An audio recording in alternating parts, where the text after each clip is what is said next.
Mesdames, Messieurs, bonsoir et bienvenue. Merci de nous rejoindre. Et comme à chaque fois, nous sommes ravis avec toute l'équipe de vous retrouver à la bonne heure de 15h à 16h15 sur Canal Algérie. Et comme à chaque fois, beaucoup d'invités ont répondu présents à notre invitation et nous font le plaisir d'être avec nous pour bien évidemment partager avec vous des bons plans. Et bien aujourd'hui, nous allons mettre en avant un beau projet artistique, j'ai envie de dire, un projet qui rend hommage à la femme algérienne, plus exactement.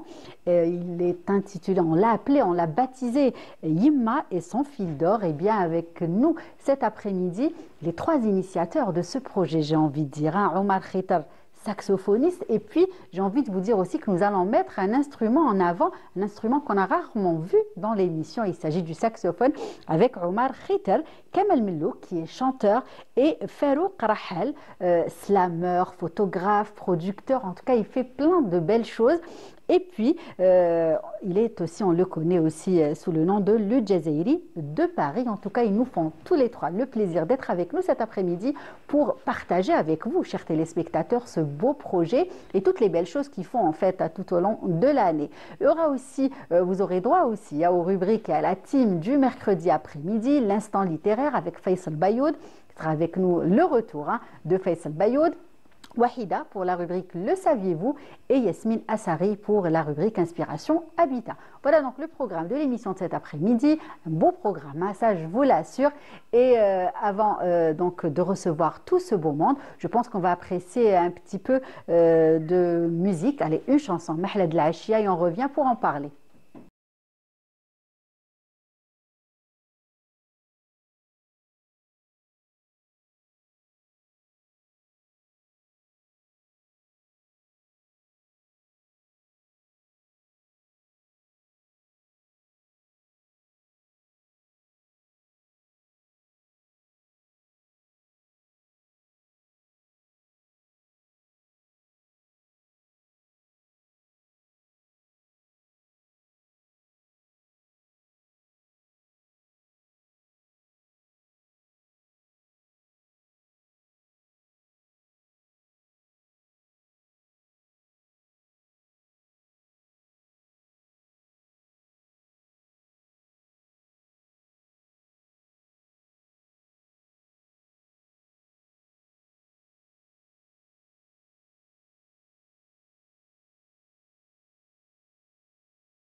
Look et aussi à tous les invités, du moins les 3 invités qui sont avec nous cet après-midi. Alors certains, on les a bien vus sur le clip, d'autres un petit peu moins, mais voilà, on leur donne justement l'occasion et la chance de les voir cet après-midi. J'ai le plaisir d'accueillir Omar Khiter. Tout d'abord, comment ça va?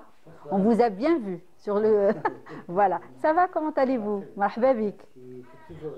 Le baladeur, par contre. Ah, vous, cet après-midi, c'est le baladeur, voilà, qui va... Je suis vraiment ravi à chaque fois que je viens à ce canal. Il faut l'allumer aussi. Allez, voilà. Je pense qu'il est allumé. Il est allumé, super. Voilà, donc merci pour la présentation, Lydia. Et je suis toujours ravi d'être parmi vous sur Canal Algérie. Merci. Une chaîne que j'adore. Aussi. Voilà, on est là pour ce projet. Tout à fait, on va en parler.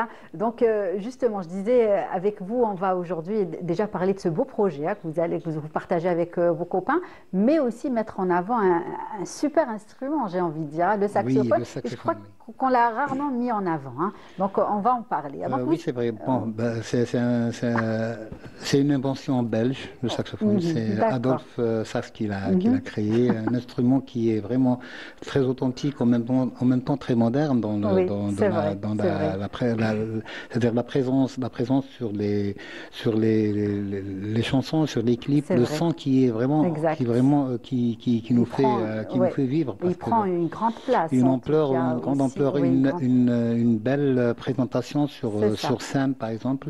Quand on voit le sax, on a l'impression que c'est une belle scène avant de même écouter. Très bien. En tout cas, on va apprécier tout au long de cette émission, justement, cet instrument et votre savoir-faire aussi, parce qu'il faut aussi le dire. Donc, vous êtes accompagné de Farouk Rahal, le Jazairi de Paris. Bienvenue. C'est bien moi, Lilia. C'est bien moi, merci. Comment ça va? Ça va très très bien. Chaque fois que je suis en Algérie, je me ressource et je me retrouve. Tu vois, je reviens, je fais plein de voyages, mais chaque fois que je reviens en Algérie, je revis. Très bien. En tout cas, justement, vous revivez avec nous cet après-midi, avec les téléspectateurs aussi, et vous essayez de faire vivre un beau spectacle, un beau projet, dont on va en parler dans un moment. J'ai le plaisir également d'accueillir Kamel Mellouk, notre chanteur, que vous avez pu d'ailleurs découvrir au début de l'émission. Marhaba bik. Allah yسلمك, merci beaucoup, c'est gentil. Shukran bzaf à l'invitation et très heureux d'être parmi vous. Nous aussi. On va parler du spectacle, Inch'Allah. Oui, très bien. Donc, on vous a vu avec la barbe, sans barbe. On va demander à vos copains, avec ou sans barbe. On a enregistré tout un album avant avec une barbe. Et là, maintenant, il l'a retiré. D'accord, très bien. Alors, ça va. Et puis, il y a aussi, donc, je disais tout à l'heure, le retour de Faisal Bayoud. Comment ça va? Bonjour Lilia, ça va, merci à toi. Merci. Voilà, on n'a pas eu l'occasion. Avant l'Aïd, oui. Voilà, on a échangé les vœux, mais après, non. Ça va, tout s'est bien passé? Ça va, super. Très bien. En tout cas, ravi de te retrouver, bien évidemment, comme à chaque fois, pour l'instant littéraire qu'on va partager dans un tout petit moment avec les téléspectateurs. Et donc, on va commencer par cette belle actualité artistique, j'ai envie de dire. Allez, qui va commencer? On va donner la parole à Farouk Rahal. Donc, un spectacle qui vous tenait à cœur, n'est-ce pas? Oui, moi, j'ai plus d'une trentaine d'années de carrière dans la production musicale. Oui. Slammer, on commence par ça. En slammer, c'est l'aspect artistique. Donc j'ai fait énormément de scènes, j'en fais tout le temps. Et surnommé le slammer de l'amour, le Jazzeri de Paris. Je ramène toujours la douceur, la poésie. Et parce que souvent on me dit, c'est bizarre, quand je descendais de scène, on me disait, c'est bizarre parce qu'on a cette image de l'Algérien qui est... Je dis, l'Algérien, il reste toujours fort. Oui. L'Algérien, c'est un homme aux multiples caractères, tout comme sa femme. Même s'il est fort, il peut avoir dégagé d'autres. Moi, je parle toujours de la virilité saine. Oui. Vous savez, donc, le fait d'être fort, mais d'être doux, ça nous donne de la puissance. Donc le fait que je slame toujours sur l'amour, les gens me disent toujours, mais c'est terrible, on a l'impression de voir Baudelaire dans la peau d'un Algérien. Et donc c'est rigolo, donc on s'éclate avec ça. Et moi, je joue. Je joue avec les vers, avec les mots. Moi, ce qui m'intéresse, c'est de créer de l'émotion, de sublimer l'instant. Et ça... Les gens en profitent. Donc, ce qui est beau, c'est que dans l'émotion, moi, je travaille sur les émotions depuis plus de 30 ans. Donc, j'ai étudié la synergologie en Suisse, l'étude des comportements. Pour vraiment, j'ai lu tous les œuvres de Masuru Emoto, le japonais, sur l'eau, Water is Secret of Life. Et donc, l'émotion, l'eau, tout ça, la sensibilité. Parce que j'essaie de comprendre un peu toute ma vie avec ma maman. Donc tout se rapproche à ma mère, tout ce qu'elle m'a transmis durant toute notre vie. Oui. Parce que moi, quand on me dit, mais c'est hallucinant, t'as étudié où, t'as appris où? Je dis, bah, figurez-vous, j'ai une maman, une chaouia qui ne savait pas lire, pas écrire. Allah yarhamha en tout cas. Une grande pensée pour elle. On va commencer par ça. Oui, une grande pensée pour elle. Allah yarhamha, Inch'Allah. Yarham toutes les mamans. En tout cas, justement, c'est une très belle histoire que vous nous racontez, que vous partagez avec nous cet après-midi. Hein. Voilà, donc moi je refais revivre ma mère parce que depuis qu'elle est partie, Rahma, il faut savoir que quand on aime quelqu'un, on y pense tous les jours. Et moi, je pense tous les jours à elle, comme je ne fais qu'à Rabbi tous les jours, du réveil au coucher. Et ma maman, je pense souvent à elle. Et on me dit, ouais, c'est terrible, on a l'impression que tu n'es pas peiné. Je dis, mais non, je ne suis pas peiné parce que je la fais vivre. Je la fais s'amuser avec moi. Donc quand je suis sur scène, j'ai fait un concert le mois dernier en Suisse, 60 femmes de 60 ans. Donc je raconte toutes les chansons, je vais chercher dans le classique de Farid Al-Atrash jusqu'à Bnat El-Jazair et Kamel Belmouk. C'est ça. Et justement, il y a des chansons qui vous ont marqué, hein, que votre maman fredonnait dans ses gestes du quotidien, j'ai envie de dire. Et puis au travail. Il faut savoir qu'elle a travaillé 30 ans à la Défense, elle avait 3 boulots, elle faisait, comme elle me disait toujours, Bidounou Nechefa. Mais Bidounou Nechefa, elle dit, Youma, t'as fait grandir 9 enfants. Voilà, et moi ce qui me rendait fou, c'est que dès l'âge de 5 ans, j'allais avec ma grande soeur Habiba qui a le rôle principal dans le... aussi elle est dans le spectacle. Voilà, Habiba, on allait tous les deux, on allait l'aider le soir au travail pour qu'elle rentre plus tôt. Au lieu de finir à 23h, elle finissait à 21h. Donc moi je vidais les poubelles, voilà, et ma soeur elle faisait Bidounou Nichafa aussi. Et ma mère, c'est simple, elle avait tout le temps la technique à la Défense. Je me dis, Youma, mais pourquoi tu nettoies tout l'immeuble? Moi l'image que j'avais, c'est qu'elle nettoyait la Défense. Et quand l'école me demandait, les maîtresses, mais ta maman a fait quoi dans la vie? Bidounou Nechefa. Ça veut dire quoi? Un bidon et une serviette. Et justement, elle le faisait en chantant. En chantant. Et ces chansons vous ont marqué. Hein. Tout le temps. C'est pour ça que... Tout le temps. Et ce qui était beau, c'est que selon les régions, je dis, mais Youma, là, tu nous as pas chanté Zoulikha, là, tu nous as... Je dis, non, ça, c'est une chanson de Tlemceni parce que je pense à la Chedda. D'accord. Et après, quand elle repensait à la Fergani, elle s'imaginait en train de faire un Fergani dans le ménage. Et elle chantait. Voilà. Et voilà. Aussi, et c'était ainsi de suite. Voilà, ma mère, c'était une grande chaouia, mais ouverte à toute l'Algérie. Tout à fait. Qu'elle m'a fait découvrir avec beaucoup d'amour. D'accord. Le drapeau, elle nous l'a instruit à tous mes frères et sœurs avec amour. Les saveurs du sponge, les saveurs du brage, les rendez-vous du dimanche. On dit peu importe ce que vous faites la semaine, le dimanche on se retrouve, on va manger, voilà, bon le couscous à midi, algérien, couscous. ou chicha baïda, ou zviti, ou tu vois. Et après, oui, le dimanche c'était le plat de maman, la table de Yoma. Donc on courait tous, on avait faim, même si on les a entre frères, au moment où on mange, on oublie tout. Super, elle avait la bonne méthode en tout cas. Et donc justement, vous tenez à rendre hommage à votre maman et ainsi qu'à toutes les femmes à travers ce spectacle. Vous n'êtes pas tout seul. On va peut-être donner un petit peu la parole aux chanteurs. Allez, quel est justement le rôle que vous avez dans ce beau spectacle? On a envie on voulait, c'est-à-dire revivre les chansons de notre temps. Qui ont marqué aussi des chansons qui ont marqué Faro. On a commencé tout d'abord avec la chanson de Sami El-Jazairi, Rabbi Rahmou, Bnat El-Jazair, qu'elle a... Laissez-moi te dire qu'elle a fait le buzz. Dieu merci, alhamdulillah. Mais c'était un travail d'équipe. Et puis les choix, les chansons, c'était toujours Farouk, le Jazair de Paris. Parce qu'en fait, tout ça vient de l'histoire de sa maman. C'est une histoire réelle. On est en train de travailler sur ça. Inch'Allah, j'espère que le spectacle va plaire, c'est sûr. Ça, c'est sûr. Il y a aussi, justement, puisque vous parlez de chansons, il y a aussi Mahla Del Ashia. Oui. D'accord. On regarde un extrait et on revient pour en parler. Oui, je pense. C'est ce qu'on me dit du côté. Ah non, on a commencé avec. Voilà. Il y avait Toi Hajtek El Mima qui est l'une des plus récentes chansons. Mais Mahla Del Ashia, elle fait comme Bnat El-Jazair et comme les autres classiques qu'on a repris. Et il y a aussi Tayara Safra, Sidi Boumedienne. Il y a tout ce qu'elle chante. Voilà. Vraiment des anciennes chansons. Oui, on les a rejouées. On refait une nouvelle version. Nouvelle version, on les a refait dans une nouvelle version. Pourquoi? Parce que c'est pour l'Algérie ce spectacle, mais c'est aussi pour l'Occident. Oui. Parce que même si on est dans une ère où on dit les Algériens, on nous aime. Il n'y a que 5%, je dis bien aux téléspectateurs, qui pensent qu'on est stigmatisé en France. C'est faux. Oui. Pourquoi? Parce qu'il y a 5% de gens qui ne nous aiment pas. En tout cas, il y a 95% des gens qui nous aiment. Ils aiment l'Algérie, ils aiment la cuisine. Si tu vois le nombre de restaurants qui ouvrent vitesse grand V pendant que les autres ferment. L'art culinaire algérien aussi. Mais aux quatre coins de la France. Très bien. Donc, en tout cas, justement, c'est un spectacle algérien fait par des Algériens et pour les Algériens, mais pas que. C'est un spectacle qui va bien évidemment s'exporter. On va peut-être parler un petit peu de la chanson, justement, qu'on vient d'écouter, du petit extrait. Oui, la chanson de Mahdadi El Achia. Oui. On l'a fait chez Ismaël Khaldi, déjà, qu'on salue. Notre ami Ismaël Khaldi à Tizi Ouzou. D'accord, Tizi Ouzou. Un excellent arrangeur. Oui. Je te laisse parler. Avec son équipe, Hamza Bezbaz. C'est la chanson de L'Razi. De L'Razi, oui. C'est un hommage, si tu veux, exact. pour L'Razi. Et puis, c'était le travail d'équipe où Koulouhadi donne son opinion, son avis. Voilà, on change un peu de ce qu'on appelle... on rentre des instruments jded. Oui. Voilà, et après, c'est la façon de chanter aussi. La façon de chanter, elle était trop classique. Oui. Et puis ça tu vois ce que j'ai dit. Bien sûr, oui, ça donne très bien. On vient justement de la partager, Omar aussi. Oui. Et puis il faut savoir un truc, c'est qu'on a calibré le spectacle de façon à pouvoir se dire qu'on va aller le jouer un jour à Vegas. Oui. Donc c'est vraiment pour que tu comprennes vraiment pourquoi on a cette ouverture d'esprit. Oui, vous parlez de Vegas, mais il y a une partie du spectacle qui a été écrite du côté de Cuba.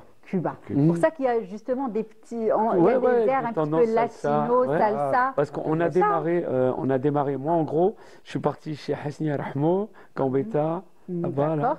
Vous avez commencé vraiment. Je suis parti chez lui. Et ma mère me manquait, j'étais triste de ouf. Donc je vais chez Hasni, je m'assois et je vois tous les draps. Comme ça, et je repense à ma maman, quand elle venait, elle mettait les draps, les t-shirts. Et il faisait chaud de fou. Et moi, j'avais des brages et j'avais une petite gazouze. Donc, j'étais en train de manger les brages, gazouze. Et je regarde les draps. Oui. Et je vois les couleurs des draps, le vent. Et de là, j'entends Hasni. Oui. Je suis désolé, mais je te raconte la même histoire que je t'ai racontée l'autre fois. J'entends Hasni qui me dit, mais pourquoi tu ne fais pas quelque chose sur ta mère? Fais une musique. Ah bah oui. Mais tu as acheté quel mima. Donc c'est là. Et c'est là. Et franchement, je sais que c'est un peu débile parce que quand je le raconte, non, tout a un début, les gens me disent, mais il faut bien un début à tout. Hein. Figure-toi que j'ai entendu Hasni qui est venu me dire, fais quelque chose sur ta mère. Mais genre comme s'il m'engueulait. Oui. Mais fais quelque chose sur ta mère. D'accord. Et voilà, c'est comme ça que c'est né. Bien. Et après, je suis parti en voyage là, à Cuba. Quelques voyages.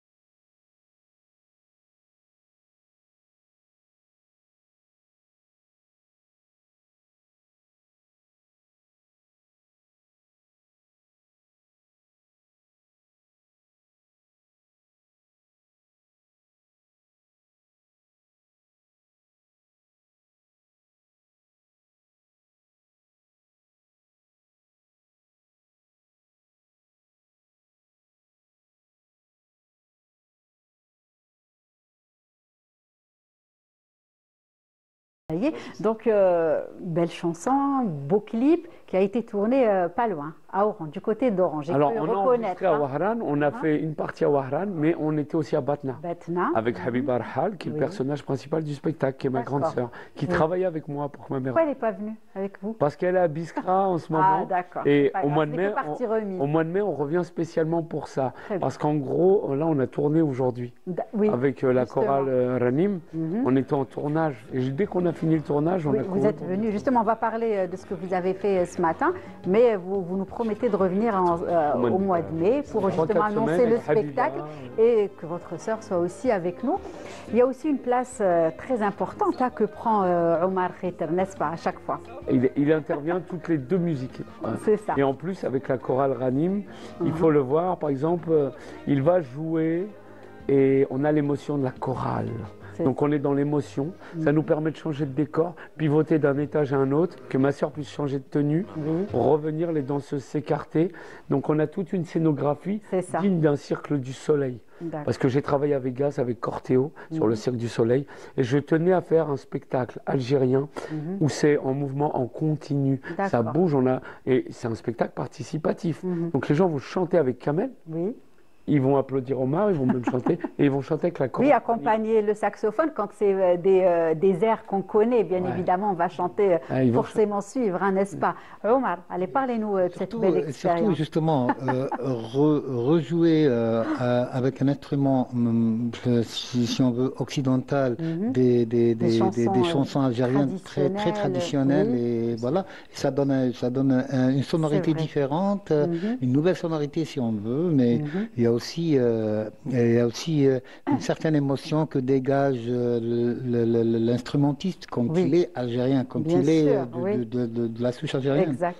Très bien. On va écouter peut-être un petit extrait de saxophone, ça vous dit? C'est une très bonne idée. Oui, c'est comme vous voulez. Omar va se déplacer, on va donner. Juste de faire une impro comme ça. Bien sûr, oui. Allez-y, je vous laisse vous déplacer. À votre instrument est de l'autre côté. Voilà, vous le prenez avec vous. N'oubliez pas votre saxophone. Surtout pas. Allez, un petit extrait, histoire de voir justement ce que Omar fait. Hein. En tout cas, un beau projet que vous venez partager avec nous cet après-midi. C'est très émouvant. On a vraiment envie de venir à découvrir le spectacle. Disons que c'est un projet où déjà nos esprits sont... Très bien. On va aller. Omar, à vous. Allez. On commence. Nous, on allez. Sur ça, sur notre patrimoine. Ok, bien sûr, allez-y.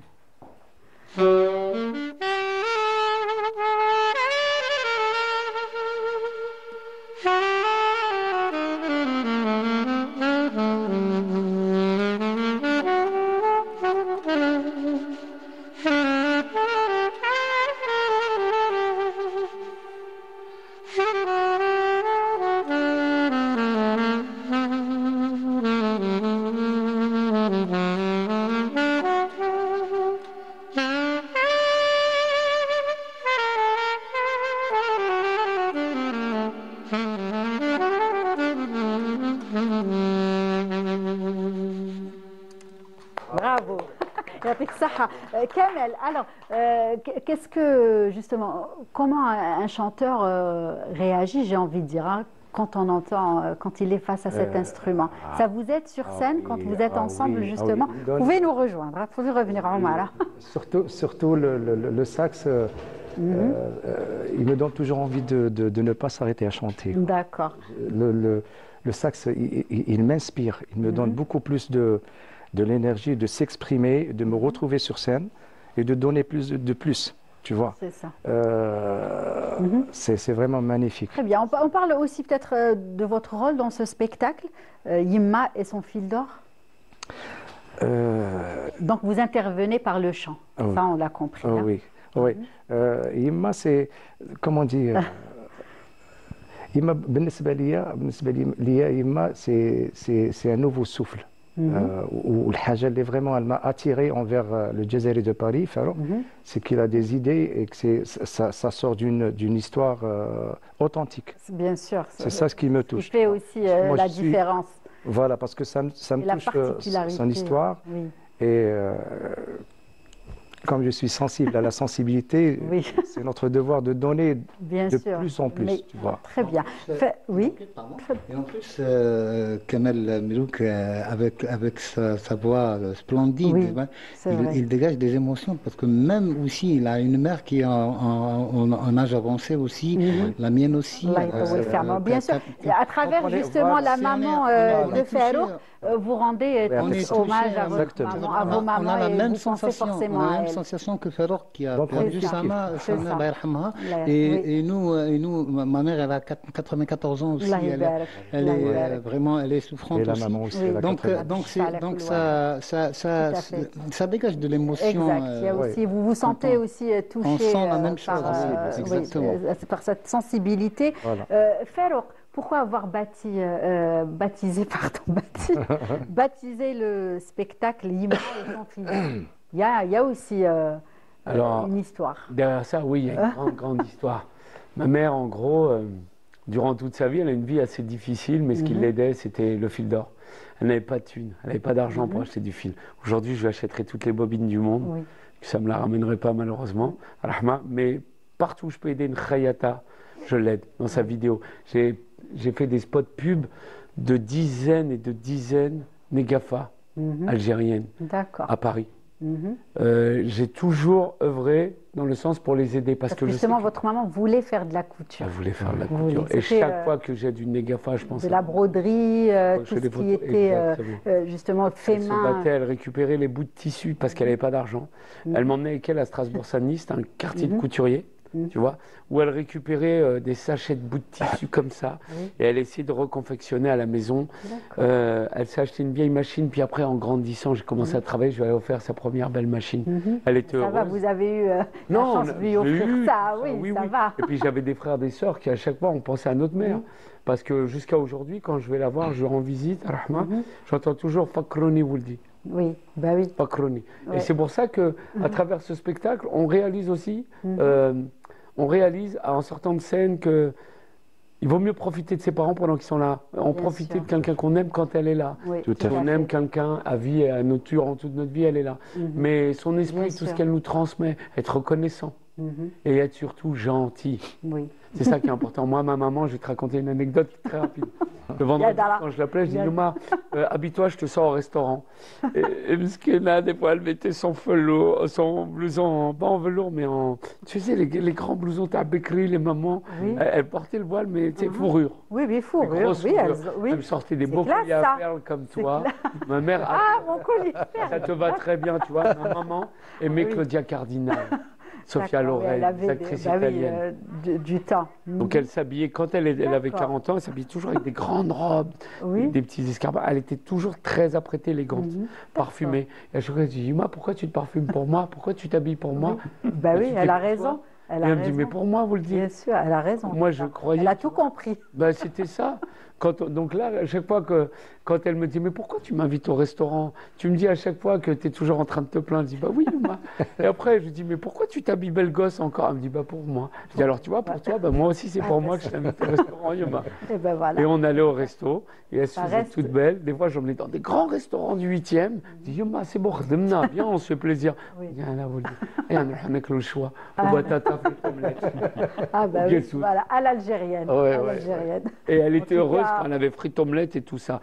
Donc j'ai créé Yuma et son fil d'or pour mettre en avant toute cette joie qu'on peut avoir des moments. Le plus important, ce qu'on a de plus précieux dans cette vie, c'est le waqt. Chaque instant compte. Tu vois, on est dans une ère, il paraît qu'avec le nombre, par exemple, un enfant de 20 ans qui utilise son téléphone tous les jours, sur 30 ans, il a perdu 9 ans de sa vie. C'est vrai, c'est triste, mais c'est une réalité. Oui, c'est vrai. Tu vois, il n'y a que quand on arrive à maturité qu'on commence à comprendre que l'instant du petit-déj, c'est bien aussi de petit déjeuner loin de son téléphone. C'est bien de déjeuner loin de son téléphone, c'est bien de vivre. Nous, en studio, on a beaucoup vécu. On a refait, on a cassé des musiques. En tout cas, toutes ces histoires, toutes ces anecdotes, tous ces souvenirs de votre tendre enfance, justement, donnent vie à ce beau spectacle. Donc, les répétitions commencent. D'ailleurs, vous en avez eu ce matin du côté de l'Opéra d'Alger, c'est ça? Alors, Opéra d'Alger, c'était il y a 15 jours, on a clippé l'Opéra d'Alger. Très bien. Et sinon, ce matin, on était avec la chorale Ranim, parce qu'il y a les Miss Mère Algérie de Hakima à Paris qui chantent aussi. D'accord. Et on a la chorale Ranim ici, c'est que des seniors, des plus de 40 ans. Des mamans. Et résultat, pourquoi? Parce que pour moi, redonner du cœur à sa vie, c'est aussi passer par la chorale. Donc ce qu'on veut créer, c'est aussi créer aussi des événements où les gens vont pouvoir chanter avec les choristes. Vous avez vu le film Les choristes ou pas? Un film français. Ben, nous, c'est ce qu'on va donner. On va donner vie au cœur des spectateurs. Et la chorale, elle est là sur scène avec Omar. Par exemple, Saprache, quand ils vont la chanter, imaginez toute une foule qui chante. J'ai fait ça en Italie, j'ai fait ça en France, mais pas sur la comédie algérienne. J'ai fait ça sur comédie italienne, One Lyrico Show. Et en gros, les plus de 40 ans venaient chanter avec Maria Callas. Donc elles étaient heureuses, elles avaient l'impression d'être la Callas. Mais à l'unisson, lorsqu'on a 50 voix dans le public qui chantent, on a l'impression d'être parfait. J'ai travaillé sur des groupes comme les To Be Free, sur les speakers. Donc vous êtes producteur, vous avez aussi justement fait plein de projets. C'est juste la technique de l'unisson. Ensemble, on est plus puissant et on a une belle voix. Très bien. Donc un spectacle qui va, j'espère, bientôt être présenté au grand public. Inch'Allah, on le présente avant l'été et on est en tournée cet hiver. Très bien. Donc vous reviendrez pour en parler. Avec Promis au mois de mai avec votre sœur, ça on ne l'a pas oublié. On va mettre le sax aussi. Oui, on a pu apprécier. J'espère qu'on appréciera un autre extrait dans un tout petit moment.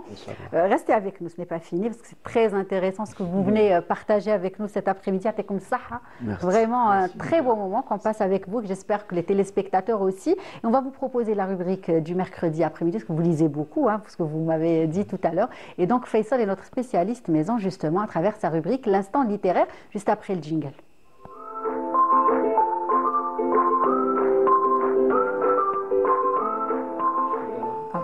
Allez Faisal, de quoi il s'agit cet après-midi? Un beau moment, n'est-ce pas? Et d'ailleurs, je ne vais pas aller m'aventurer très très loin. D'accord. Alors, ce qu'on ressent justement aujourd'hui sur le plateau, c'est quoi? C'est énormément d'émotions, n'est-ce pas? Beaucoup. Alors, aujourd'hui, on va parler de littérature, certes, mais aussi d'intelligence émotionnelle. Et je pense que ça vous parle énormément, vous, à travers la musique. Vous en ressentez énormément et vous la partagez aussi avec votre public. Donc, alors déjà, c'est quoi l'intelligence émotionnelle? Donc, c'est déjà de connaître ses émotions, de savoir les gérer, les partager et puis surtout les partager. Des fois, c'est dur. Exactement, voilà. Et aussi de ressentir les émotions des autres. Donc ça, c'est très très important. Et voilà, j'ai choisi justement ce sujet aujourd'hui pour valoriser cet élément-là parce que c'est très très important et surtout pour nos enfants. Parce que les enfants, qu'ils soient enfants, adolescents ou même nous les adultes, donc parfois on a du mal avec nos émotions. C'est vrai. On ne sait pas comment gérer nos émotions, on ne sait pas comment les affronter et on ne sait pas aussi confronter les émotions des autres. Alors donc la lecture est parfois un bon remède pour ce genre de choses. Donc pourquoi? Parce que le fait de lire justement, ça nous plonge justement à travers les personnages, dans les émotions et le ressenti des personnages. Donc un enfant ou un adolescent justement qui lit une histoire et qui fait face à un personnage qui est triste ou qui se met en colère ou qui interagit avec d'autres personnages, donc va justement lui apprendre que le fait d'avoir des sentiments, c'est quelque chose de naturel. De normal. Déjà de un, et de deux, aussi, voilà, de savoir les exprimer. Parce que généralement, surtout les enfants, quand ils sont tristes ou quand il y a quelque chose qui les dérange, ils ne s'expriment pas. Donc, pas tous, du moins. Exactement, donc la plupart. Et voilà, donc je pense qu'il y a aussi ce manque un petit peu de communication entre les adultes et les enfants. Le fait de ne pas savoir les laisser se mettre à l'aise justement pour exprimer leurs sentiments. Surtout quand il y a un sentiment de gêne, de colère. Bon, la colère généralement, voilà, elle explose. C'est vrai parce que des fois on a l'impression que l'enfant répond et que ça se fait pas, donc on essaye de l'arrêter de suite et lui expliquer qu'il faut pas le faire. C'est ça et peut-être qu'on a tort. Exactement, tout à fait, parce qu'en fait la colère c'est une émotion tout à fait naturelle et il faut juste savoir la canaliser justement. Voilà. Et le fait de l'exprimer en étant enfant, ça nous permet justement de ne pas refouler des émotions et par la suite justement de ne pas créer des complexes qui pourraient être plus graves pendant l'adolescence ou pendant l'âge adulte. Voilà, exactement. Et donc, tout comme justement la musique qui nous permet justement de s'évader, de changer, de ressentir justement des émotions, la lecture nous aide également voilà, à ressentir déjà les émotions des autres à travers, donc, comme je vous le disais, les personnages, et aussi à savoir les canaliser savoir les utiliser aussi. Donc voilà, et on a énormément d'exemples dans la littérature algérienne, que ce soit donc les grands classiques, Kateb Yassine, Mohamed Dib, Assia Djoubar, à travers justement les personnages, qu'ils soient donc adultes, enfants, hommes ou femmes. Et également donc à travers énormément de contes, voilà, parce que les contes pour les enfants, donc quand on a, alors je parle énormément avec les enseignants puisque je travaille beaucoup avec des écoles, donc j'essaye d'interagir avec les enseignants justement, et ils me disent souvent qu'ils utilisent justement des contes ou des histoires avec les enfants, où ils lisent avec les enfants des histoires et ils leur disent alors ce personnage-là, qu'est-ce qu'il ressent? Donc il ressent de la tristesse, il ressent de la colère, et donc déjà il y a identifier exactement cette identification des émotions. Et puis après l'enseignant, qu'est-ce qu'il fait? Il retourne la question à l'enfant. Et toi, qu'est-ce que tu ressens? Voilà, qu'est-ce que tu penses justement de ce sentiment-là? Et c'est à travers justement ces jeux de rôle que l'enfant prend conscience justement de l'émotion et de sa capacité aussi de le faire évoluer dans sa société, que ce soit dans sa famille, dans son école ou dans la grande société. Voilà, parce que le fait justement de ne pas s'exprimer, de refouler ses émotions, ben, ça fait de l'enfant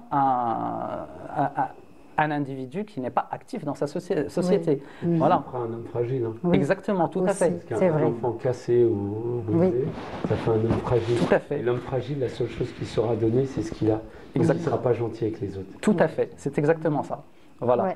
Et ça fait justement une personne qui fait une sorte de bombe à retardement qui pourrait exploser à n'importe quel moment. Donc justement, le rôle de la littérature, des livres et aussi de la musique, c'est justement de laisser exploser au moment même, voilà, au moment T, pour ne pas justement qu'il y ait de l'accumulation et qu'il y ait justement danger plus tard. Donc ça, c'est très très important.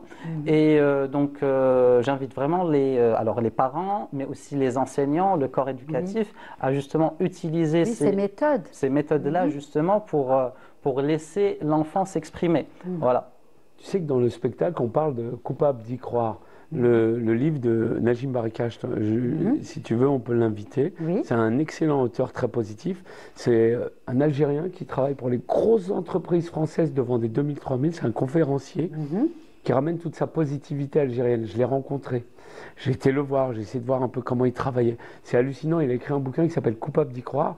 Et en gros, dans le spectacle, je parle de Coupable d'y croire. Pourquoi? Parce que quand j'ai acheté son livre, je l'ai acheté par hasard, parce que j'ai vu que c'est un Algérien conférencier. Donc je le prends et je m'aperçois que pour aller dans le futur, des fois, il faut nourrir juste son enfant intérieur. Exactement. Réapprendre à s'écouter, surtout quand on a été blessé dans l'enfance. Moi, dans l'enfance, j'avais, comme beaucoup de gens, un oncle très, très, très méchant. Et résultat, j'ai réappris à être gentil avec moi. Ouais, c'était un oncle trop dur. Sa boucle de ceinture, je l'ai prise plus souvent qu'un baiser. Et ça ne m'a pas empêché de nourrir l'enfant intérieur pour être hanin avec tout le monde. Exactement. Parce que la virilité océane, c'est exceptionnel. Comme tu dis, dans les bouquins, il y a un autre livre qui est très intéressant. C'est La stratégie de l'océan bleu. C'est un bouquin managérial, mais si tu te l'adaptes à ta vie, à toi, c'est-à-dire on vit dans un bac, dans une piscine très rouge, très sanglante, où tout le monde s'entretue, on s'entretue entre voisins, entre frères et sœurs. Il n'y a plus de, il y a que de la trahison. Et en gros, pour oublier que tu es un piranha, que tu dois dévorer ton frère, ton cousin, ta sœur, bah, tu t'extrais de la piscine et tu sautes dans un océan bleu où là tu redeviens un poisson. Donc il n'y a plus la dimension où tu dois dévorer l'autre. Il n'y a plus le matériel. Donc tu fais abstraction à tout ça et c'est comme si que tu revenais dans les jardins de Médine. Exactement. Voilà, on est à Médine et là on redevient un homme. Tout à fait, exactement. Et tu sautes, tu t'amuses. Et voilà, c'est ça. Alors justement, le défi de notre époque maintenant, c'est comment réagir, comment faire face entre l'intelligence émotionnelle et les écrans. Parce que les écrans nous bouffent pratiquement tout notre temps, n'est-ce pas, qu'on soit adulte ou enfant. Donc maintenant, la vraie question, c'est justement comment gérer nos émotions avec ces écrans-là. Mais est-ce que tu es au courant que maintenant, il y a des adultes qui deviennent TDAH enfants? Oui, oui.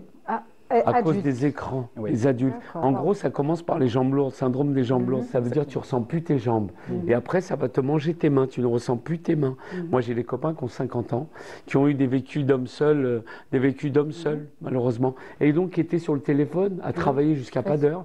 Et le soir, ils sont comme ça à swiper.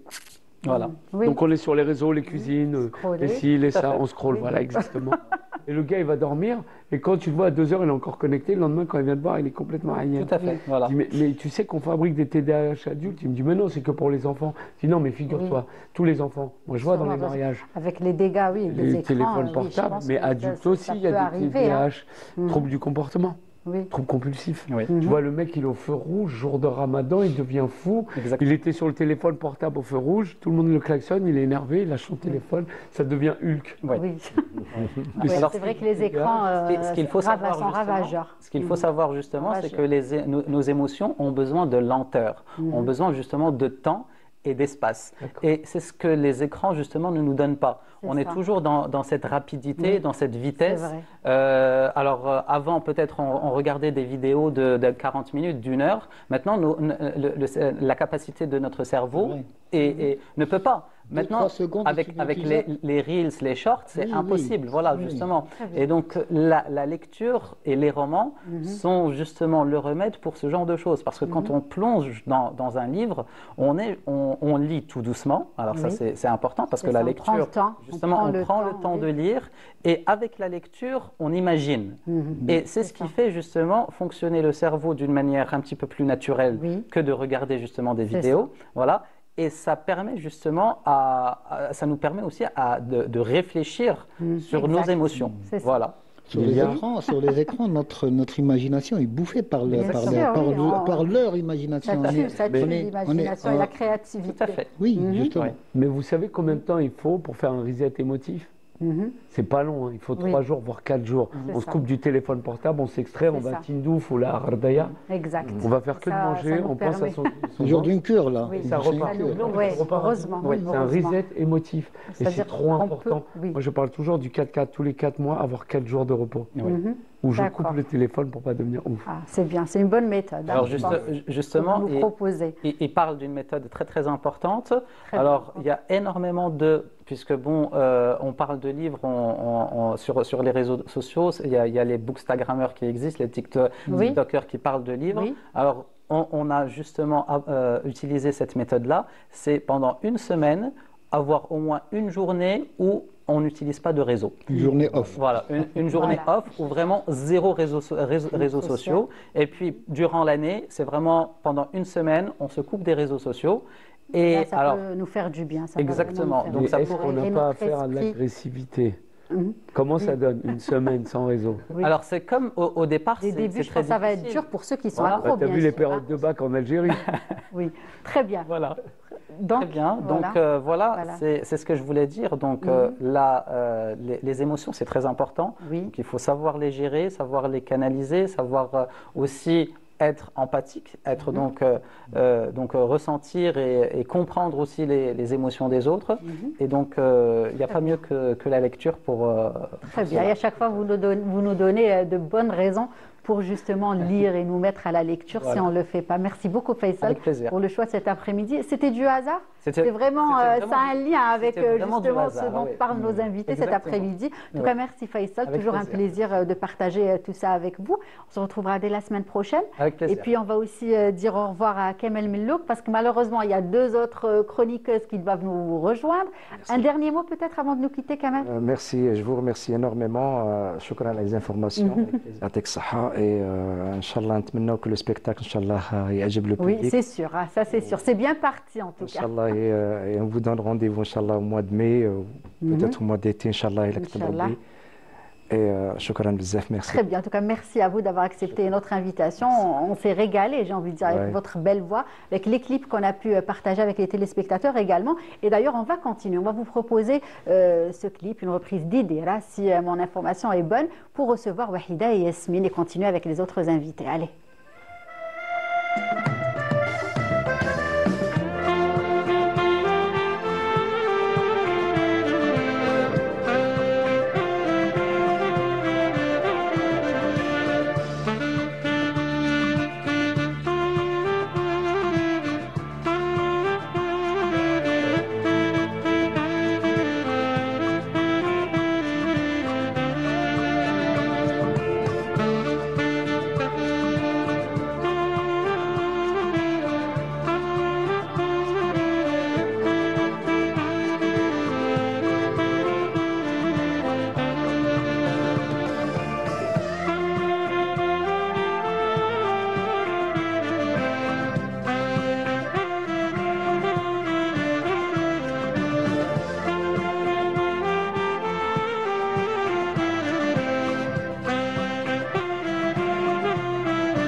très belle reprise d'Idera, signée Omar Khiter au saxophone, bien évidemment, et avec laquelle les filles viennent de nous rejoindre. Wahida, Yasmine, comment ça va? Ça va très depuis bien. hier. Ça va. On va vous présenter toutes les deux à nos invités. Donc, Farouk Rahal, le Jazairi de Paris, et Omar Khiter au saxophone. Vous avez compris, oui, je pense. Voilà. Et justement, on va vous proposer d'autres rubriques. J'espère que vous êtes contents de rester avec nous. C'est au top. Voilà, donc ils sont venus parler d'un très beau spectacle. On va finir d'ailleurs avec l'émission. Et donc, on va aussi vous proposer les deux autres rubriques de l'émission. On va commencer par Wahida, qui se charge de la rubrique Le saviez-vous les mercredis, juste après le jingle. Allez.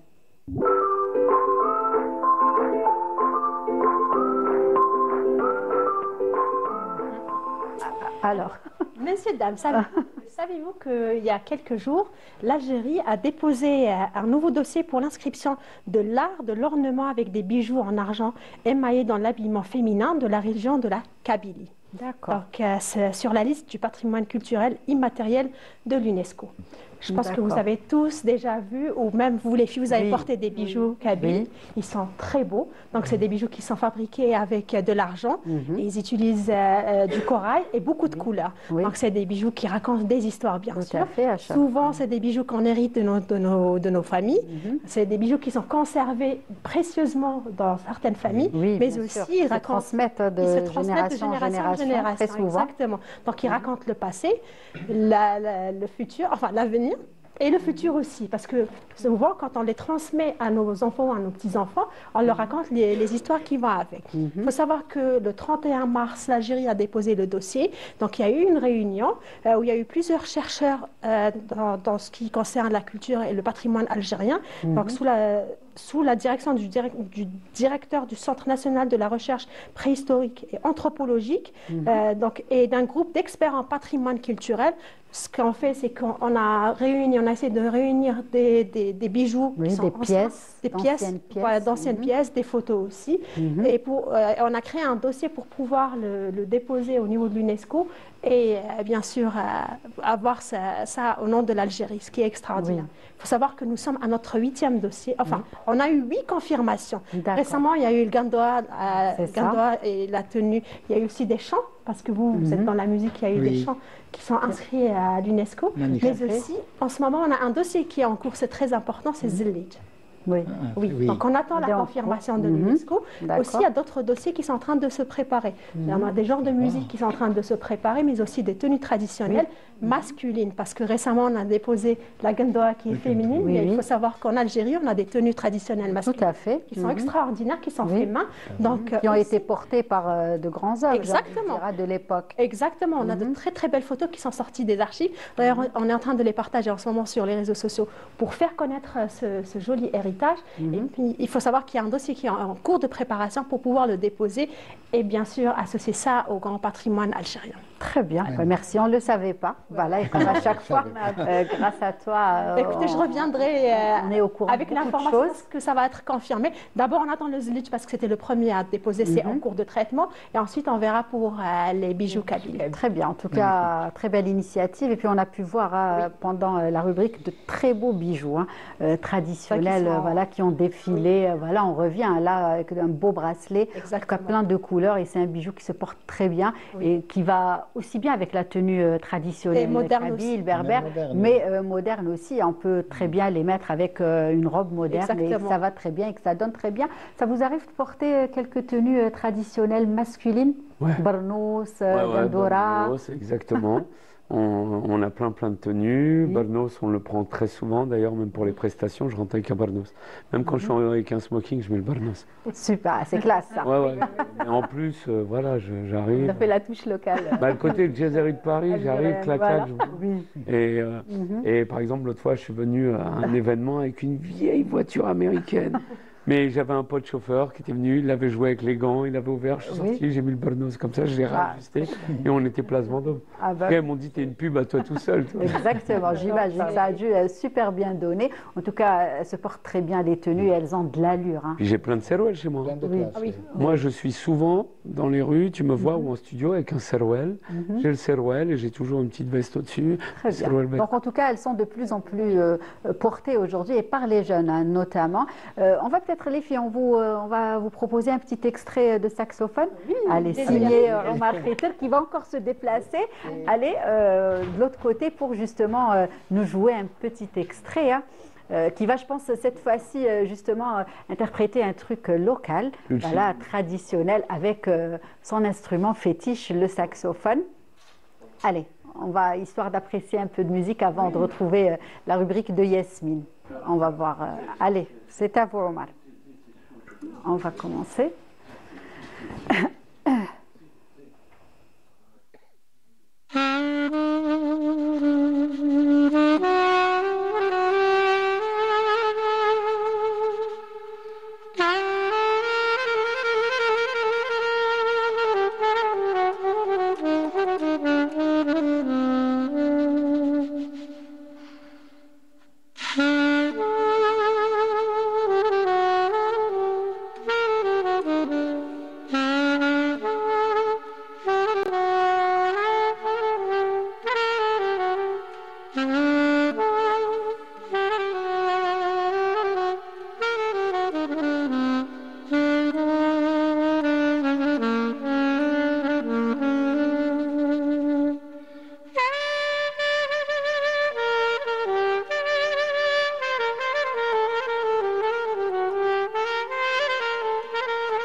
Bravo Omar.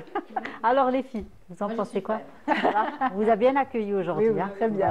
Très bien. Alors on va continuer et passer à la rubrique de Yasmine, hein? Inspiration Habitat Jingle.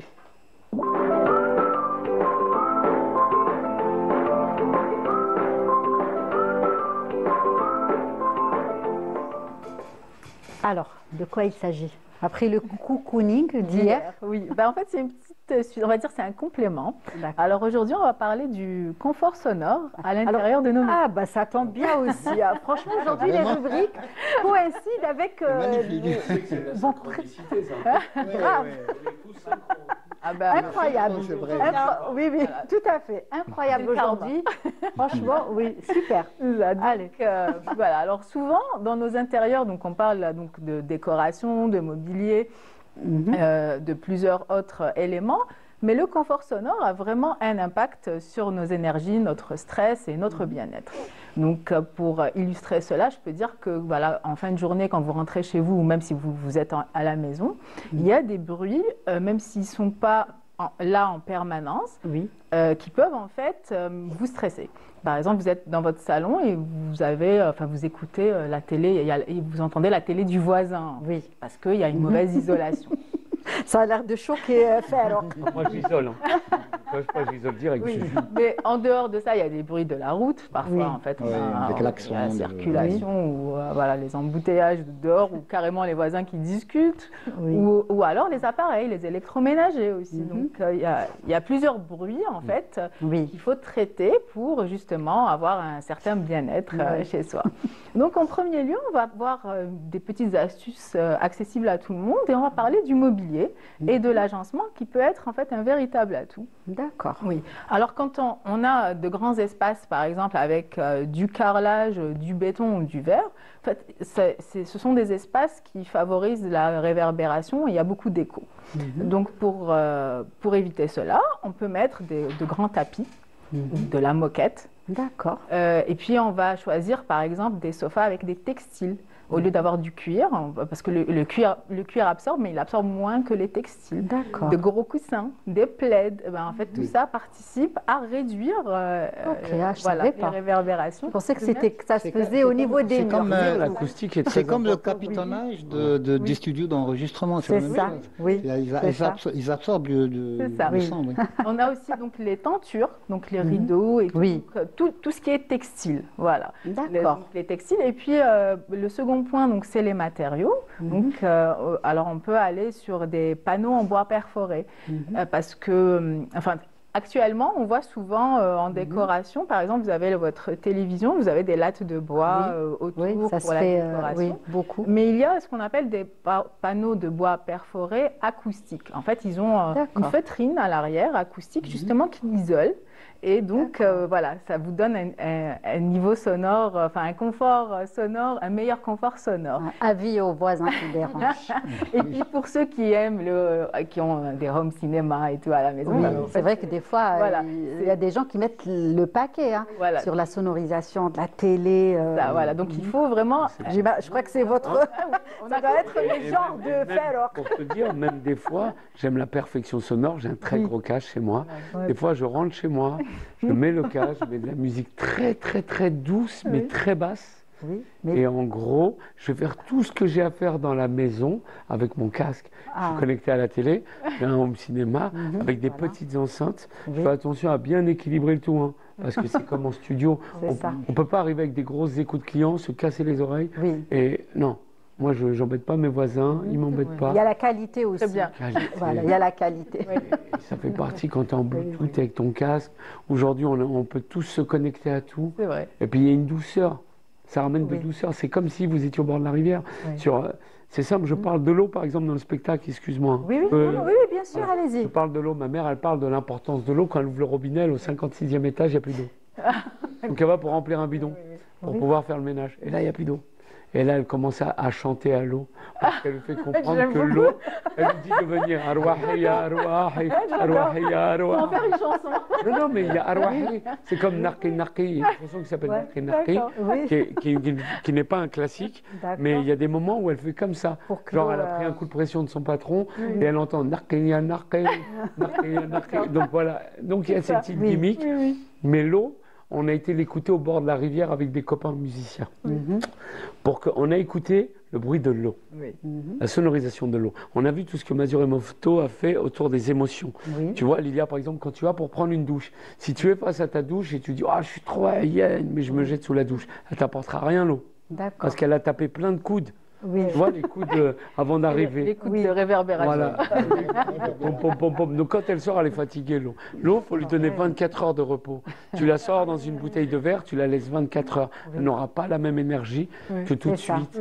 Et le truc de fou, c'est qu'on a écouté l'eau pour voir le pouvoir sur la conscience. Quand tu es haïenne, t'en veux à tout le monde. C'est vrai. Si tu as la bonne eau, tu vas te laver le visage. C'est vrai que ça, ça tu nous vois fait... Oui, je connais cette impression. Alors Des voilà. fois, quand on a tout de trop suite, tu es chaud, oublié, tu repars dans la salle à manger. Comment qu'on a accès à une eau fraîche. Oui, c'est vrai. En gros, tu te connectes à toi-même. Moi, c'est ce que je dis. Plein de copains me disent « Mais comment tu fais dans les bouchons ?» Je bois de l'eau. Arrête. Si, j'écoute Barry White. De l'eau de la veille, sortie la veille ou de l'eau... Non, de l'eau de 24 heures. Voilà, tu sais, moi, j'ai une gourde. Moi, je suis un chiaoui. D'accord. Les gourdes en terre. Tu connais ça? Oui. On remplit, on laisse dans la cuisine, tu viens. Mais elle a une valeur de ouf, l'eau. Mon fils, des fois, je le vois, il arrive à prendre 3 verres. Je dis, mais comment tu fais? Elle est précieuse. C'est une eau de chiaoui, ça. Et dès que je mets de l'eau du robinet, je la mets dedans. Il me dit, papa. Je dis, c'est l'eau de chiaoui, attention. Faut la respecter. Ah ouais. Oui, alors on continue, Yasmine. Alors, on a aussi les tissus, les faux plafonds en tissu tendu. D'accord. Ceux-là aussi, ils absorbent bien en fait les bruits. Et puis on a donc l'électroménager qui fait du bruit. Par exemple, vous avez votre machine à laver. Oui. Surtout la machine à laver. À la fin. Oui, c'est ça. Donc, alors on peut mettre déjà, on peut lui mettre un support avec ce qu'on appelle en fait un tapis anti-vibratile ou des petits caoutchoucs en dessous. Donc déjà, le bruit ne sera pas directement transmis au sol. Et puis on peut carrément la construire, c'est-à-dire l'encastrer dans un caisson et à ce moment-là, on ferme le caisson. Donc vraiment, ça isole. On peut même renforcer l'isolation du caisson avec du liège ou une autre paroi. Vraiment, on n'a plus le bruit de la machine à laver. Il faut toujours quelque chose de en bas. Parce que ça se transmet, le sang se transmet par le sol. Oui, c'est pour ça qu'on vibration. Oui, on met des caoutchoucs. Oui, on met des caoutchoucs. Oui, on met du caoutchouc en fait sous les pieds. Mais avant de mettre le caoutchouc, justement, alors ça, il faut vérifier le niveau. Parce que souvent, les machines font du bruit quand le niveau du sol n'est pas droit. Pas bon. D'accord. C'est pas le voilà. Il n'est pas plat. Exactement. Voilà. Mais pour justement éviter la transmission directe, en fait, c'est comme pour la climatisation ou voilà, pour les grandes unités de climatisation au niveau des bâtiments et tout, on met des supports anti-vibratiles, justement pour éviter la transmission directement à la dalle. C'est normal. Voilà. Et pour donc le troisième point, c'est l'isolation donc phonique, et c'est donc les parois. Donc on a tous vu donc des séparations, par exemple entre une chambre et une autre.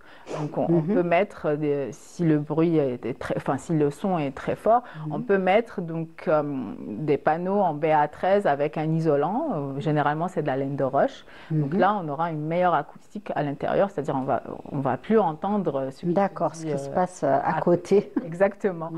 Et aussi, donc, si on a un souci avec l'extérieur, on a le double vitrage ou le triple vitrage. C'est efficace. Hein, c'est bien efficace. Oui, à partir du double, ça va. C'est déjà. Ça donne le bruit, en fait. Et puis, pour ce qui est en fait des parois, donc on a les parois, donc on a les murs, mais on a aussi les plafonds. Parce que des fois, vous avez le bruit du voisin. Si vous habitez dans un immeuble. Pas que, mais des fois, le mobilier, en fait, ils font... les chaises, Voilà. Donc, pour les chaises, c'est simple, il y a des petits bouchons, mais ça coûte rien. Ça coûte pas, mais ça peut servir. Pour les voisins qui ont des enfants. Hein. Ah oui, il y a des choses, le ballon, les balles, les pousses.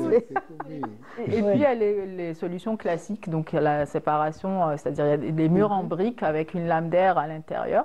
Ben, en fait, ça isole aussi très bien. D'accord. Voilà, donc en gros, il faut penser donc... au confort sonore à l'intérieur de chez soi pour justement pouvoir créer ces ambiances de cocooning et se sentir bien. Et... oui, c'est important. Des fois, justement, il y a des bruits qui stressent au quotidien. Et on pense pas, c'est ça, on pense pas à régler ces problèmes. Qu'un chien qui aboie. Oui, un chien. Alors là, ça c'est. C'est vrai. Vous connaissez chien, c'est terrible. Sam, c'était l'histoire du mec qui devenait fou à cause de son voisin et son chien. Parce que le chien aboyait en continu la nuit. Mais on l'entendait un tout petit peu. Oui. Mais vous ne dormez pas. Hein. Oui, c'est vrai que parce que si vous focalisez là-dessus. Oui, dans les grandes maisons, à travers le jardin, quand il y a un chien c'est terrible. Pire que le coq à 5 heures. Gâcher. Oui, le coq aussi. En tout cas, il y a plein de solutions. Il y a des solutions aussi pour les jardins. Bon, je n'ai pas traité l'extérieur, mais bon, je peux en parler.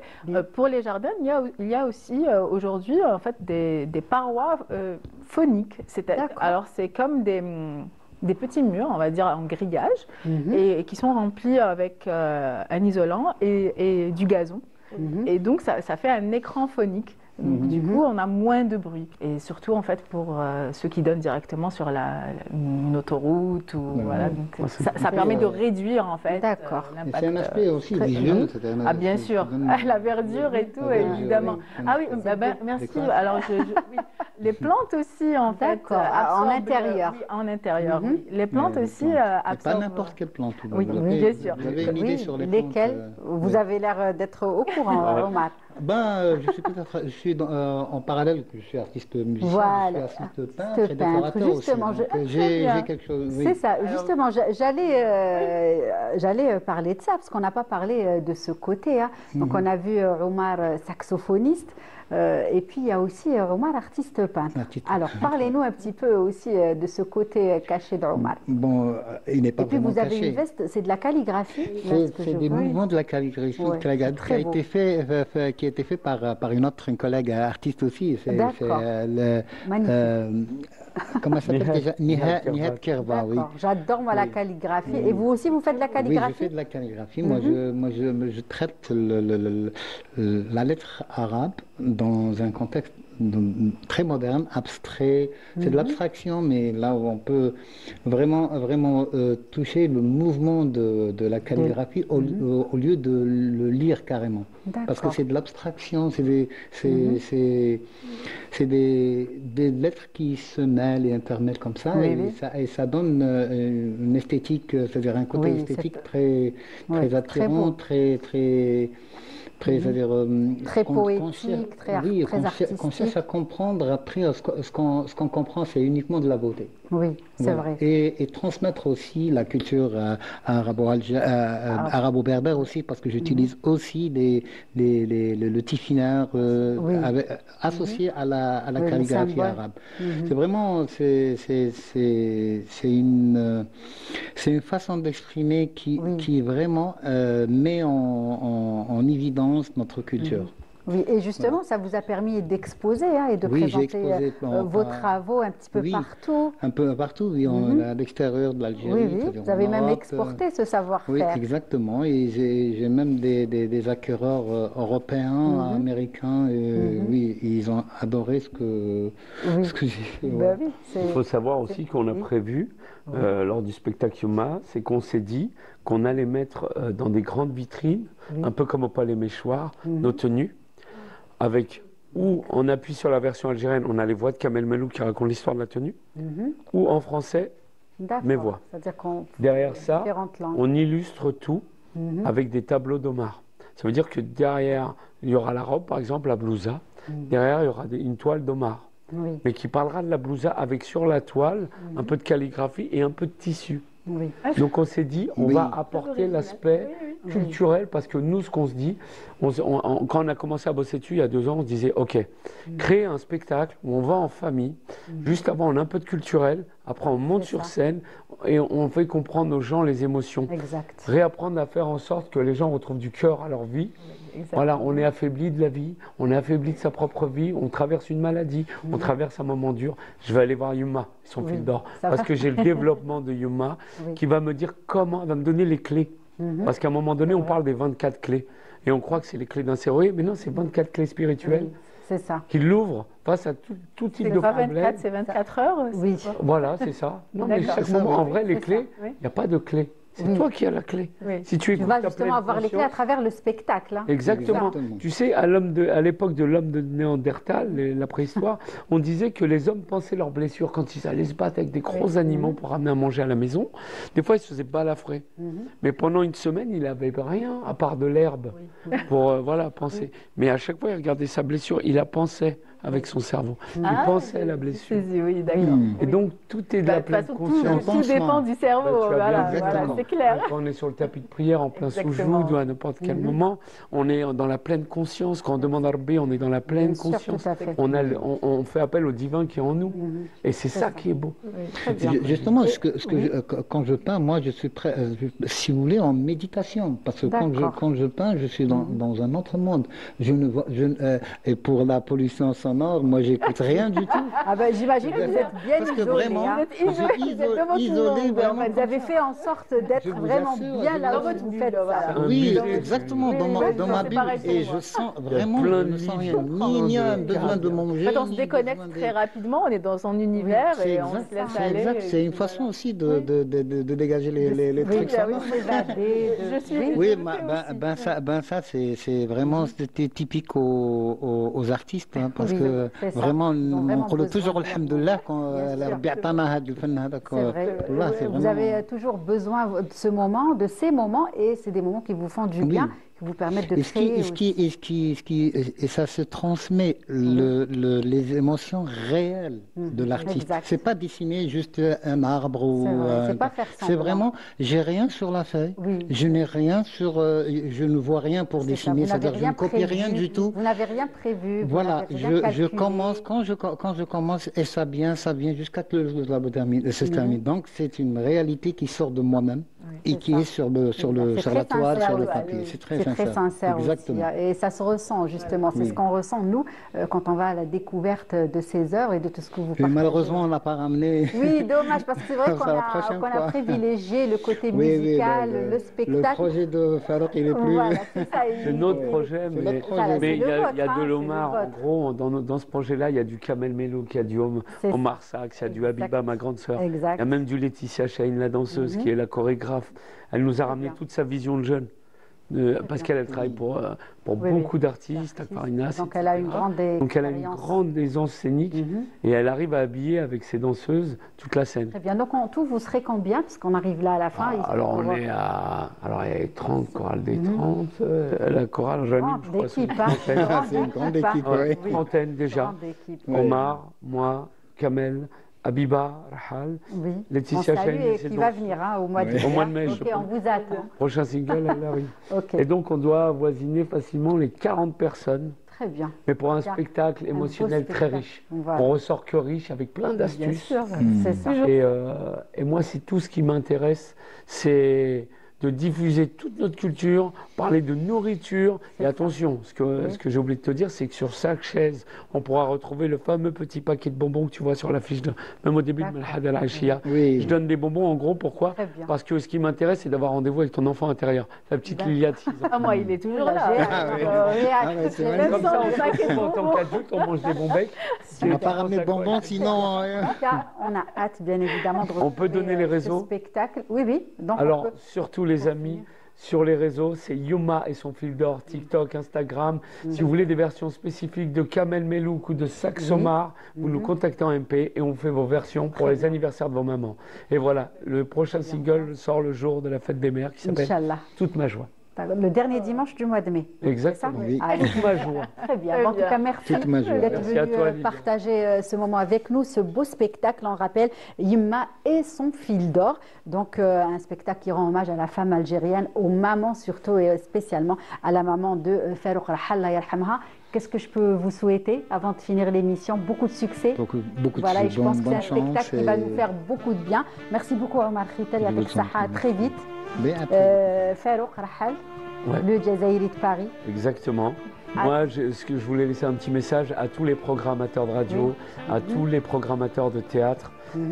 N'hésitez pas à nous contacter, on se fera un plaisir de venir chez vous. Ne vous inquiétez pas, on arrive, on vient avec toute l'équipe et on vient donner de la joie, de l'amour, du bonheur et de la saveur. Et one, two, three. Voilà. Avec ce slogan. Les filles, merci. On se retrouvera dès la semaine prochaine. Et on remercie également celui qui nous a quittés il y a un petit moment, Kamel Melouk, qui a bien évidemment le rôle de chanteur dans le spectacle et aussi à travers les clips qu'on a pu partager avec vous. En tout cas, on va continuer. Justement, on va finir l'émission avec un de ces clips. Merci à vous de nous avoir suivis. Nous aurons bien évidemment le plaisir de vous retrouver dès la semaine prochaine à la bonne heure. Très bonne suite des programmes et prenez soin de vous. Au revoir.